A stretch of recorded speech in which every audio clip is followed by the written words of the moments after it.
Hi everybody and welcome to our module on coagulation.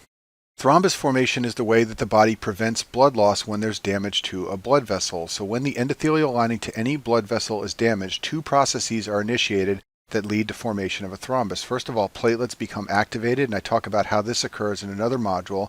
And then in this module, we'll focus on coagulation, which leads to formation of an insoluble substance called fibrin, which forms a clot to stop blood loss.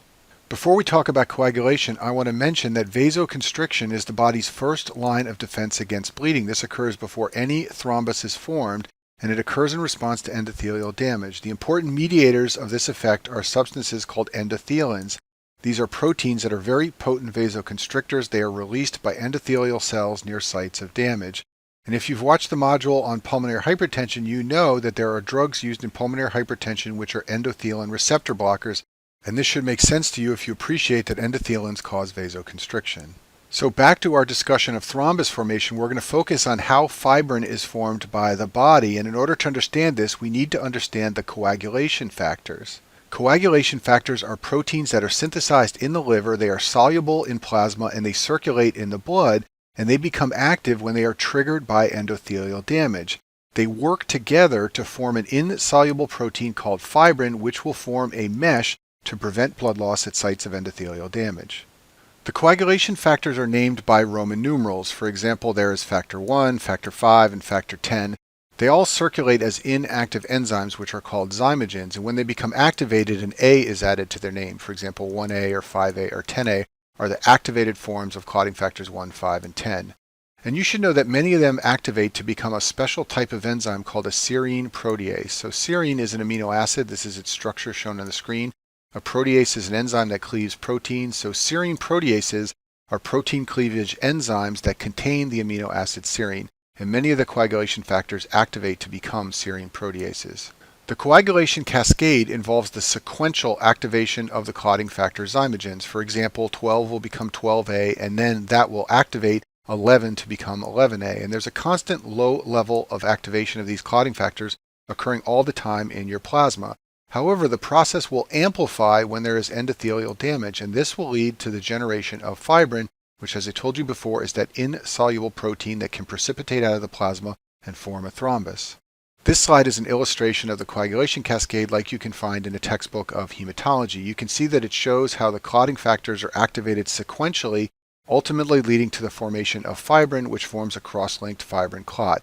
Now, the problem with pictures like the one shown on this slide are that they're very confusing and they're very hard for medical students to remember. So in the next few slides, I'm going to give you my system for keeping this straight and understanding the most important points. One of the most important things to appreciate about the coagulation cascade is that the center of the cascade involves activation of factor 10 to become factor 10A. Factor 10A is an enzyme which can convert prothrombin into thrombin. Prothrombin is also called factor 2. Thrombin is then an enzyme which can convert fibrinogen into fibrin, and fibrinogen is sometimes called factor 1. And as I told you before, fibrin is insoluble and it will precipitate out of the plasma and form a plug to stop bleeding. So the key point is that once you activate factor 10 to become 10A, this will lead to the formation of fibrin, and that is the center of the coagulation cascade. So as I've shown on this slide here, once factor 10 becomes activated as 10A, that will necessarily lead to the formation of fibrin, which is the key component of forming a thrombus. And this is the basis for a lot of pharmacology. There are drugs that are factor 10A inhibitors, drugs like rivaroxaban and apixaban. They inhibit the factor 10A enzyme and decrease the formation of thrombin so that blood clots don't form. There are also drugs that are direct thrombin inhibitors like the ones I've listed on the screen here. They inhibit the enzyme thrombin and decrease the formation of fibrin. I'll talk about all these drugs in more detail in the module on anticoagulation therapy. So now that you appreciate that activation of factor 10 leads to formation of fibrin, we need to understand what activates factor 10 in the setting of endothelial damage. And to understand that, we need to talk about tissue factor. Tissue factor is also sometimes called thromboplastin. It is a glycoprotein that is constitutively expressed in subendothelial cells. Importantly, however, it is not expressed by endothelial cells. This means that when the endothelium is intact, there is no significant contact of tissue factor with circulating blood. However, when there is endothelial damage, tissue factor becomes exposed, and this is the major activator of the coagulation system and the coagulation cascade. So the primary event when there is endothelial damage is exposure of tissue factor. Tissue factor will interact with factor 7 in the blood and convert it to factor 7A, and the tissue factor 7A complex will activate factor 10A. And remember what I told you before, once you activate factor 10A, that is going to lead to the formation of fibrin. So we can now add to our diagram of the coagulation cascade and show that when endothelial damage occurs, this exposes tissue factor, which can activate factor 7A, and together they can convert factor 10 to 10A, and that will lead to the formation of fibrin. Now this could be the entire coagulation cascade depicted on the screen here, and it probably was a long time ago in evolution. However, it's not very efficient, so our bodies have evolved ways to amplify this system so that more fibrin can be formed. And the way that our body amplifies this system is by using thrombin as an activator of numerous other coagulation factors. It's very important for you to understand that thrombin can make more thrombin. In other words, even though thrombin is created by the coagulation cascade, thrombin may also activate the cascade via positive feedback. The way that thrombin does this is by activating a number of other clotting factors which amplify the clotting cascade. So for example, thrombin can convert factor 5 to 5A, factor 11 to 11A, and factor 8 to 8A. Factor 11A, which is created by thrombin, can then go and activate factor 9 to 9A, and factor 9A can activate 10A and therefore amplify the clotting cascade. So the bottom line here is that all of these factors, factor 5, 11, 8, and 9, what they all do is become activated in one way or another by thrombin and then amplify the clotting cascade so that thrombin exerts positive feedback. The details of how each of these factors work are complicated. You can read about them if you wish. They all carry out their role in a little bit of a different way. For example, factor 5A is a cofactor for 10A. That's how it supports 10A activity and increases the amount of thrombin. Factor 8A binds to factor 9A, and the two of them together can create more 10A. So basically all of these factors work in a little bit of a different manner, but the net effect of all of them is to increase the activity of 10A and therefore to make more thrombin. So now I've added these other factors into our diagram of the coagulation cascade so you can see that what thrombin can do is activate these factors, and they all go to support the activity of 10A and increase the amount of 10A activity, which therefore ramps up the clotting cascade and makes more thrombin. And there's a clinical tie-in here because, as you may know, children born with hemophilia lack either factor 8 or factor 9. And now that you understand the role of these factors, you can understand that children with hemophilia cannot amplify the clotting cascade, and therefore they are vulnerable to bleeding. Let's talk in a little more detail about factor 8, which is one of the clotting factors used to amplify the coagulation cascade. Factor 8 is unique because it's produced in endothelial cells, not in the liver like most of the other clotting factors. Another unique feature is that factor 8 circulates bound to von Willebrand factor. Von Willebrand factor is critical for platelet aggregation. I talk about it in more detail in the module on platelets. For our purposes here, I'll just remind you that von Willebrand factor is also produced by endothelial cells, much like factor 8. In addition, it's produced by megakaryocytes, and for that reason, you can find von Willebrand factor stored inside of platelets. By binding to von Willebrand factor, the plasma half-life of factor 8 is greatly increased, and that's why you can find factor 8 bound to von Willebrand factor in the circulation. When there's vascular injury, factor 8 is released from von Willebrand factor, and thrombin activates it to become factor 8A, as we talked about previously. Some of the coagulation factors do not work in isolation, but instead they function as part of a multi-component complex. There are two complexes that form from multiple different coagulation factors, and they both work to convert factor 10 into 10A. Both of the complexes include three components bound together. One component is an active clotting factor which works as the enzyme, another component is a cofactor, and the last component is the substrate, which is always factor 10, which will be converted to 10A by one of these complexes. Both of the two complexes require phospholipids and calcium to function. The fact that they require a phospholipid means that their reactions will occur on the surfaces of cells. So these two complexes work either on the surfaces of tissue factor-bearing cells or on platelets, and they both require calcium because calcium is a cofactor for both of these complexes.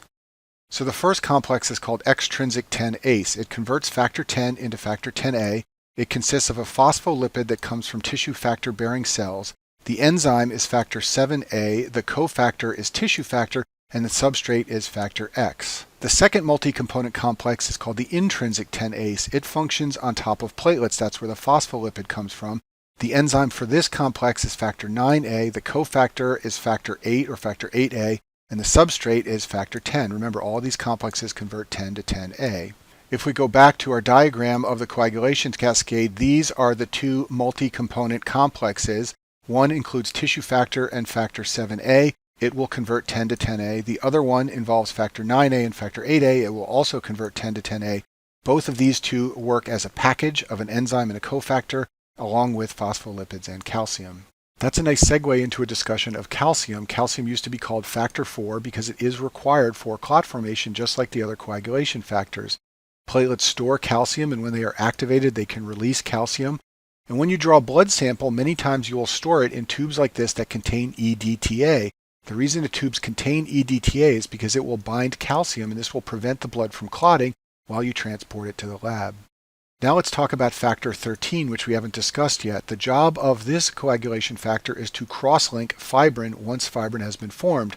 By doing so, it stabilizes the fibrin plug. So if there is an absence of factor 13 for any reason, fibrin will form, but it will be inadequate because it is not cross-linked. Factor 13 requires calcium as a cofactor, and it's activated by thrombin just like fibrinogen.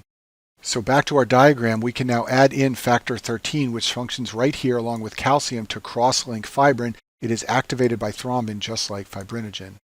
The last coagulation factor we have to discuss is factor 12. It's also called the Hagman factor, and factor 12 can activate factor 11 to become 11A, just like I've showed you at the bottom of the screen. Now, I told you before that thrombin can convert 11 into 11A, but factor 12 can do this as well. The physiologic significance of factor 12 is unclear. There are patients who lack factor 12 and they coagulate normally. The greatest importance of factor 12 is for testing the coagulation system.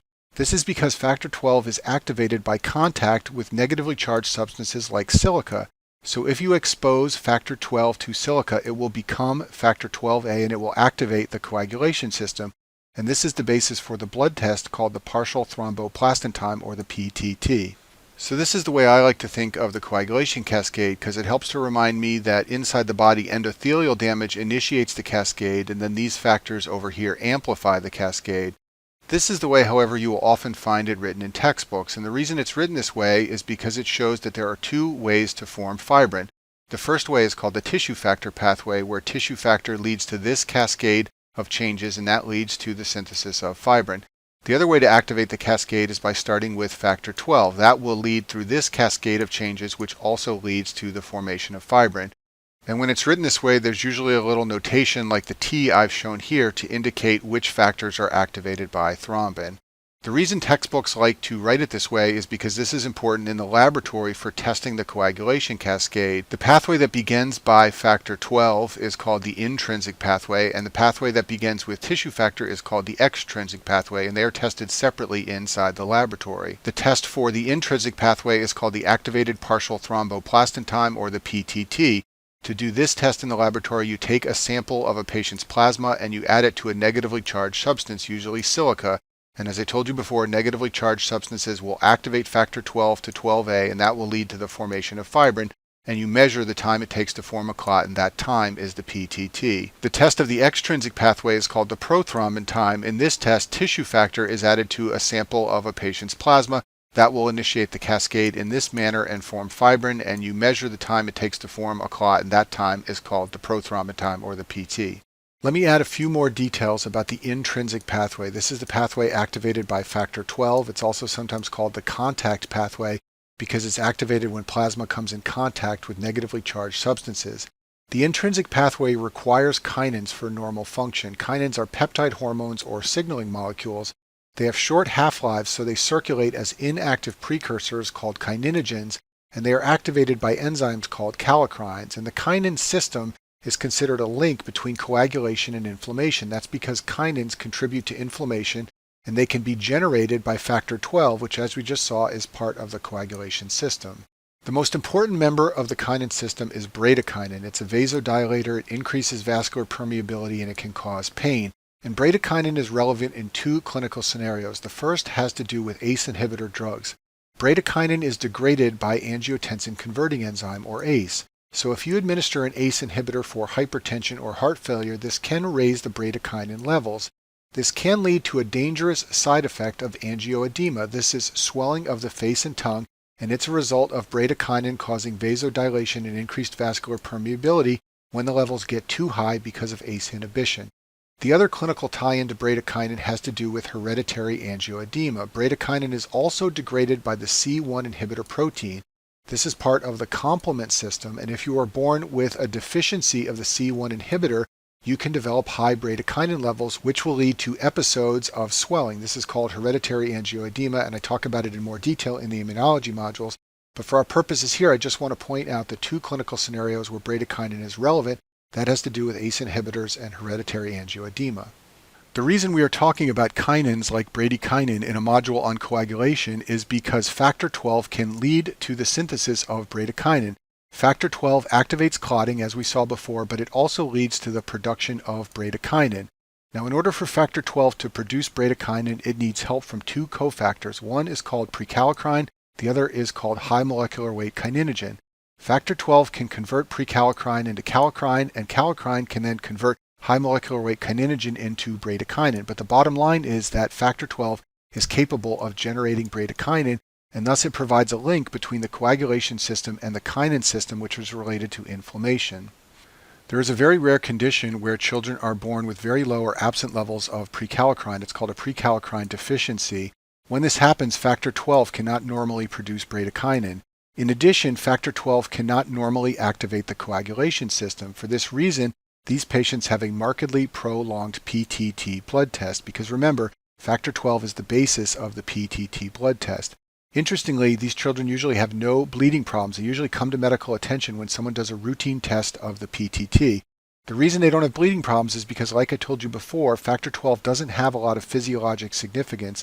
Its greatest significance is as a basis for the PTT blood test.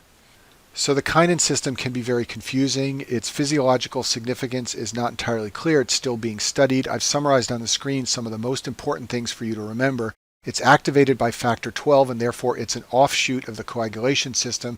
It serves as a link between coagulation and inflammation. Bradykinin is the most important kinin. It's relevant to ACE inhibitors and hereditary angioedema. And then in the rare prekallikrein deficiency, factor XII does not work normally. This leads to an elevated PTT in absence of bleeding. So now we've talked about all the ways the coagulation system can activate and form fibrin. What I'm going to do now is talk about coagulation inhibitors.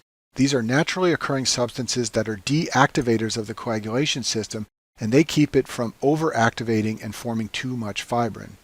First, let's talk about antithrombin 3. Antithrombin 3 is a SERPIN, which means it is an inhibitor of serine proteases. And as I told you before, many coagulation factors are serine proteases, and a number of these are inhibited by antithrombin 3, including factors 2, 7, 9, 10, 11, and 12. It's produced by the liver and it's activated by the endothelium. The way that the endothelium activates antithrombin 3 is by making a substance called heparan sulfate. These molecules activate antithrombin, and then it exerts its role on these clotting factors. And this is the basis for drug therapy with the anticoagulant heparin. What heparin does is mimic the effects of heparan sulfate and therefore activate antithrombin 3. And I talk about this in detail in the video on anticoagulant drugs. If you are born with a deficiency in antithrombin 3, then you will have a hypercoagulable state. And that should make sense to you because the job of antithrombin is to dial back the coagulation cascade. So if you're missing it, you will be hypercoagulable and prone to forming clots. And I talk about this in the video on hypercoagulable states. Protein C and protein S are glycoproteins synthesized in the liver, much like many of the clotting factors. Protein C is a zymogen, which means it's inactive. Its active form is called appropriately activated protein C, or APC. And APC's job is to inactivate primarily factors 5A and factor 8A. The way that protein C inactivates those clotting factors is somewhat complicated. Protein C is activated by thrombomodulin. This is a cell membrane protein found on endothelial cells. Thrombomodulin binds to thrombin when it's present, and together they activate protein C. What this means is that when the endothelium is healthy, it will be producing lots of this cell membrane protein, and that will be activating protein C so that blood clots don't form on top of healthy endothelium. The reason protein C and S are usually talked about together is because activated protein C requires protein S as a cofactor. Protein S circulates in an active form. It's not a zymogen, and it can bind to activated protein C to inactivate factors 5A and 8A. So I've shown this schematically at the bottom of the screen. Protein C can be activated by thrombomodulin bound to thrombin. It becomes activated protein C. This picks up protein S as a cofactor and then can inactivate factors 5A and 8A. And the clinical significance of protein C and protein S is that patients are sometimes born with a deficiency of one or both of these enzymes. They will be hypercoagulable. In addition, patients with the factor V Leiden mutation have a mutant form of factor V that cannot be inactivated by protein C. Those patients are also hypercoagulable. We'll talk about this in another module. The final deactivator of the coagulation cascade is called tissue factor pathway inhibitor. Its job is to inactivate 10A. It does this via two mechanisms. It can directly bind 10A and deactivate it. It can also bind tissue factor 7A complex and prevent factor 10 from becoming activated. There isn't a lot of clinical relevance of this pathway inhibitor. The one thing you may want to remember is that plasma levels have been shown to be increased with heparin administration, and it's thought that tissue factor pathway inhibitor may contribute somewhat to the antithrombotic effect of heparin. So now we've talked about how the coagulation cascade can be activated to form fibrin. We've also talked about how it can be deactivated. What I'm going to do now is talk about how clot is broken down once it's formed, and that is the job of plasminogen and plasmin. So plasminogen is synthesized by the liver. It is an inactive enzyme. It is a zymogen. It's converted in the plasma to the active enzyme, which is called plasmin. And the main role of plasmin is to break down fibrin clot so it does not sit in the vascular tree and obstruct blood flow. Now, it turns out it has a broad substrate specificity. It can also degrade clotting factors and fibrinogen, but its main job is to break down fibrin. There are several naturally occurring substances which are plasminogen activators. Tissue plasminogen activator, or TPA, and urokinase are synthesized by endothelial cells and other cells in the body. They activate plasminogen to plasmin and clean up any fibrin that is formed inside of blood vessels. These two plasminogen activators can be used as acute drug therapy for acute MI and stroke. In these instances, they are being used as clot-busting drugs to break up the thrombus that is obstructing blood flow either to the heart or to the brain. There is also a plasminogen activator called streptokinase, which gets its name because it's a streptococcal protein. It also activates plasminogen, and it also can be used in acute MI and stroke. So now let's imagine that a large clot forms in the body, for example, a pulmonary embolism lodged in one of the branches of the pulmonary artery. What will happen is that healthy endothelial cells will release TPA and urokinase, and this will activate plasmin, and plasmin will begin to break down that clot. It turns out that the clot is broken down into two breakdown products which we can measure in the serum and use for diagnosis of certain conditions. One of those breakdown products is called a fibrin degradation product. The other is called a D-dimer. So let's now talk about FDPs and D-dimers to understand where they come from and how they can be used in the diagnosis of clotting disorders. To understand this, let's go back to our map of the coagulation cascade and recall that the final step in the cascade is the conversion of fibrinogen into fibrin. We're going to drill down on this and understand this step in more detail so that we can understand fibrin degradation products and the D-dimer. Fibrinogen is a large glycoprotein that has two domains. The central domain is called the E domain, and then there are two side domains called D domains. If you look at this picture on the screen, this is a representation of what fibrinogen might look like, with an E in the middle and two Ds on the side. When thrombin converts fibrinogen into fibrin, the fibrin molecules begin to link together and form a mesh. Then factor 13 cross-links the fibrin mesh and adds these bonds that I'm circling right here. These are the cross-linked bonds that stabilizes the fibrin mesh and makes it stronger. When plasmin breaks down the fibrin mesh, it breaks it down into two separate pieces, two separate breakdown pieces. One are called the fibrin degradation products. The other breakdown pieces are a special type of degradation product called a D-dimer. So the D-dimer is really a special type of fibrin degradation product, and what's special about it is it contains this bond right here, which is the cross-linked bond formed by factor 13. What this means is the presence of D-dimers in the plasma indicates that cross-linked fibrin clot is being broken down. You can only get D-dimers if you have breakdown of cross-linked fibrin from factor 13. And for this reason, an elevated D-dimer is useful for the diagnosis of DVT or PE. If you have a blood clot like a deep vein thrombosis or a pulmonary embolism that plasmin is trying to break down, it will form small fibrin degradation products which you can measure in the plasma, but it will also form D-dimers which can be measured in the plasma. You can see a rise in the level of fibrin degradation products in the setting of breakdown of clot. However, FDPs are generally not used to diagnose thrombotic disorders like DVTs or pulmonary emboli.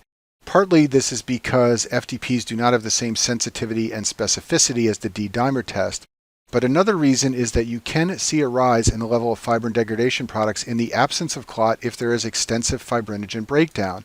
Plasmin can directly convert fibrinogen into fibrin degradation products without going through the step of clot formation. If you look at this picture on the screen, fibrinogen has an E domain in the middle and two Ds on the sides. Plasmin can break fibrinogen down into small FDPs without clot formation. For this reason, FDPs only indicate plasmin activity. They don't necessarily indicate clot breakdown. There is a rare condition called primary fibrinolysis where plasmin becomes overactive. In this setting, you will see a rise in the level of fibrin degradation products with a normal D dimer. This is something you should definitely know for step 1 of your boards. These are very rare scenarios, but board examiners like to ask you about this to see if you understand the different origins of the fibrin degradation products and the D dimer. These conditions are sometimes called hyperfibrinolysis. Plasmin is breaking down fibrinogen, but not fibrin, to form FDPs. There is no clot or cross-linked fibrin present, so no D dimers are produced. Plasmin, in addition to breaking down fibrinogen, can break down other clotting factors as well. So in these disorders, plasmin can deplete the other clotting factors, and you can see increased PTT and PT with bleeding, much like in the setting of disseminated intravascular coagulation. A place where this sometimes occurs is in patients who have prostate cancer. There can be release of urokinase from cancer cells from the prostate. This can also be seen in cirrhosis, where there's loss of alpha-2 antiplasmin, which is an inhibitor of plasmin. It's produced by the liver, so when these levels fall, plasmin can become overactive, and that can lead to extensive fibrinolysis. So here are some key points to remember about fibrin degradation products and the D dimer level. When you have breakdown of clot, you will see increased levels of fibrin degradation products and D dimers. When you have hyperfibrinolysis and overactivity of plasmin, you can see increased levels of FDPs, but the D dimer level will be normal. An elevated D dimer level is used sometimes to make the diagnosis of thrombotic disorders. The D dimer level can be elevated in deep vein thrombosis and pulmonary embolism. It is a relatively sensitive test for these disorders, but not very specific. The D dimer level is elevated in many other disorders, and when you do your clinical rotations, you'll learn how to use the D dimer level to try and make a diagnosis of one of these conditions. I'll finish this module with two other quick points about the coagulation cascade. The first has to do with vitamin K. Vitamin K is required for the synthesis of many of the coagulation factors. They are called vitamin K dependent clotting factors. These include factors 2, 7, 9, 10, and protein C and protein S. Patients who are deficient in vitamin C can develop bleeding, and the mechanism of warfarin's effect as an anticoagulant is to antagonize vitamin K. And I talk about this in more detail in some of the other modules. The last topic I want to mention for this video is the erythrocyte sedimentation rate, or the ESR. This is the rate of red blood cell sedimentation formation in a test tube. Basically, you take a sample of a patient's blood, you place it in a test tube, and you measure the rate or the speed at which the red cells settle to the bottom of the tube. Normal is 0 to 22 for men and 0 to 29 for women. And what you need to know about the ESR is that it is increased in inflammatory conditions. So anything in the body that causes inflammation can raise the ESR. The reason this happens is because in the setting of inflammation, protein levels in the plasma increase, and those proteins are sticky, and they cause the red cells to clump together, and therefore they settle faster to the bottom of the tube. That means that the rate of sedimentation formation will go up, the ESR will go up when any inflammatory condition is present in the body. So what you'll read in textbooks is that the ESR is increased by so-called acute phase reactants in the plasma. These are serum proteins whose levels rise in the setting of inflammation or tissue injury. This is usually driven by increased production of cytokines. Most of these proteins come from the liver, and the liver makes more of them in the setting of inflammation or tissue injury. There are lots and lots of so-called acute phase reactants, but some of the most important ones I've listed on the screen. One of them is fibrinogen, which you now understand is part of the coagulation cascade. The liver makes more fibrinogen in the setting of inflammation or tissue injury, and this will lead to an increased ESR.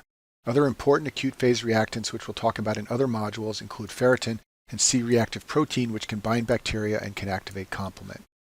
And that concludes our module on coagulation.